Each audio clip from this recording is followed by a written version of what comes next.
মালয়েশিয়ায় মানব পাচার চক্রের বিরুদ্ধে অভিযানের সর্বশেষ খবর জানাতে আমাদের সঙ্গে যুক্ত হচ্ছেন সহকর্মী ওয়াহিদ সোহান। ইমিগ্রেশনে উদ্ধার হওয়া বেশিরভাগ মানুষদের অংশ হচ্ছে বাংলাদেশি, বড় একটি অংশ। কিভাবে তারা মানব পাচার চক্রের শিকার হলেন? কি বুঝলেন ভাই? অনলি যেটাই চাই।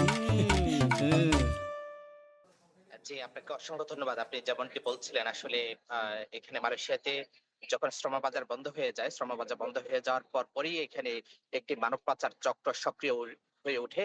তারা দীর্ঘদিন থেকে মালয়েশিয়াতে কিন্তু মানব পাচার করছিল এয়ারপোর্টের মাধ্যমে, বাংলাদেশ থেকে মালয়েশিয়ার এয়ারপোর্টের মাধ্যমে। কিন্তু এটি যখন মালয়েশিয়া এবং বাংলাদেশ ২ দেশের প্রশাসনিক ব্যবস্থার মধ্যে একটি বড় ধরনের পরিবর্তন আসে এবং এখানে যখন মানব পাচার রোধে পদক্ষেপ গ্রহণ করা হয়, তখনই তারা কিন্তু এখন থাইল্যান্ডের এবং ইন্দোনেশিয়ার পেছন দিয়ে রোডকে তারা বেছে নিয়েছে। বিশেষ করে যে কাজটি তারা করছে, আমরা এখানে ভুক্তভোগী যারা রয়েছে তাদের মালয়েশিয়া ইমিগ্রেশনের কর্মকর্তাদের ইনভেস্টিগেশনের মাধ্যমে যেটি উঠে এসেছে, তাদেরকে বাংলাদেশ থেকে থাইল্যান্ডে ফ্লাই করে নিয়ে আসা হয়।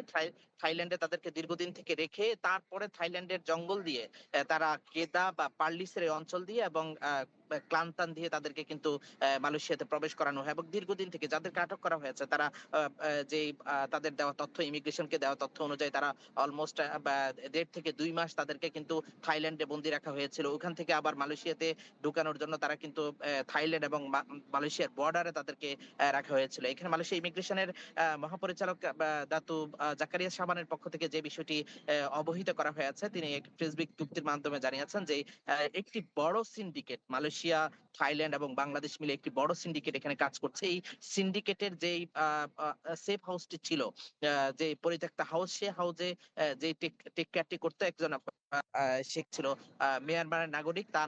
তার মাধ্যমে তাদেরকে টেক কেয়ার করা হতো এবং ভুক্তভোগীরা বলছেন যে আসলে তাদেরকে যেই সেফ হোমে রাখা হয়েছে, তারা তাদের যেই বাংলাদেশের এজেন্সির সাথে এখানে তাদের যে চুক্তি ছিল, যে ৩ লাখ টাকা অথবা কারো ৩.৫ লাখ টাকা এইভাবে যে চুক্তি ছিল, সেই চুক্তি অনুযায়ী তারা কিন্তু টাকা পরিশোধ করে দিয়েছে। তারপরেও কিন্তু তাদেরকে আটকিয়ে রাখা হয়েছে। তাদের কাছ থেকে আরো ১০,০০০ রিঙ্গিত থেকে ১৫,০০০ রিঙ্গিত করে একেকজনের কাছ থেকে হলো যে তারা আদায় করার জন্য চাচ্ছে এবং তাদেরকে অমানসিক নির্যাতন করা হয়েছে। তারা যেই বিষয়টি উল্লেখ করেছেন ইমিগ্রেশনের তদন্ত কর্মকর্তার কাছে, এবং তাদেরকে বলা হয়েছে দীর্ঘদিন থেকে ওখানে আটকিয়ে রাখা হয়েছে। এইখানে যে সেফ হাউসটি থেকে লোকগুলোকে উদ্ধার করা হয়েছে, এটা কিন্তু গহীন জঙ্গলে, যেখানে আসলে নেটওয়ার্ক নেই, কারোর সাথে কোনো যোগাযোগের, পরিবারের সাথে কোনো যোগাযোগের কোনো অপশন নেই। ওখানে যে দালাল বা যেই সিকিউরিটির সোহান, লোকজন আপনাকে রয়েছে। ধন্যবাদ।